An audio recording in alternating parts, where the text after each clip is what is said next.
அனைவருக்கும் வணக்கம். தொடர்ந்து கனமழை பெய்து வருவதால் பல்வேறு மாவட்டங்களில் பள்ளி மற்றும் கல்லூரிகளுக்கு தற்பொழுது விடுமுறை அறிவிக்கப்பட்டுள்ளது. தெற்கு அந்தமான் கடல் பகுதிகளில் நிலவிய காற்றழுத்த தாழ்வு பகுதி ஆழ்ந்த காற்றழுத்த தாழ்வு பகுதியாக வலுப்பெற்றுள்ளது.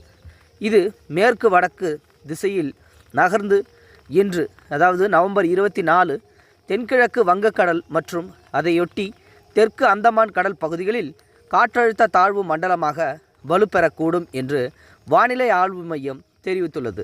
இதன் காரணமாக கன்னியாகுமரி, திருநெல்வேலி, தூத்துக்குடி, தென்காசி, விருதுநகர், ராமநாதபுரம், புதுக்கோட்டை மற்றும் டெல்டா பகுதிகளான தஞ்சாவூர், திருவாரூர், நாகப்பட்டினம், மயிலாடுதுறை மாவட்டங்களில் ஓரிரு இடங்களிலும் காரைக்கால் பகுதிகளிலும் கனமழை பெய்யும் என்றும் எச்சரிக்கப்பட்டிருக்கின்றது.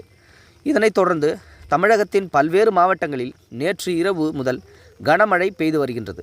குறிப்பாக டெல்டா மாவட்டங்கள் நெல்லை, தென்காசி உள்ளிட்ட பகுதிகளில் விடிய விடிய கனமழை கொட்டி தீர்த்து வருகின்றது.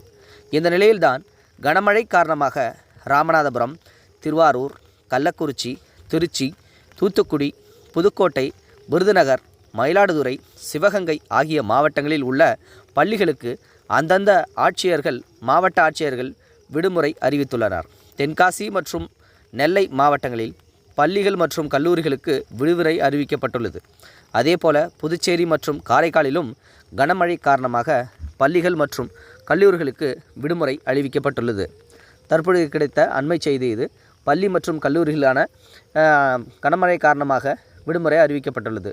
இந்த வீடியோ பற்றின கருத்துக்களை மறக்காமல் கமெண்ட் பாக்ஸில் சொல்லுங்கள். முடிந்தளவுக்கு இந்த வீடியோ மற்றவங்களுக்கு ஷேர் பண்ணிவிடுங்க. நன்றி, வணக்கம். இது போன்ற செய்திகளை உடனுக்குடன் நீங்கள் தெரிந்து கொள்ள மறக்காமல் எங்களுடைய சேனலை சப்ஸ்கிரைப் செய்யவும், கூடவே பக்கத்தில் வரும் பெல் ஐக்கானையும் கிளிக் செய்யவும்.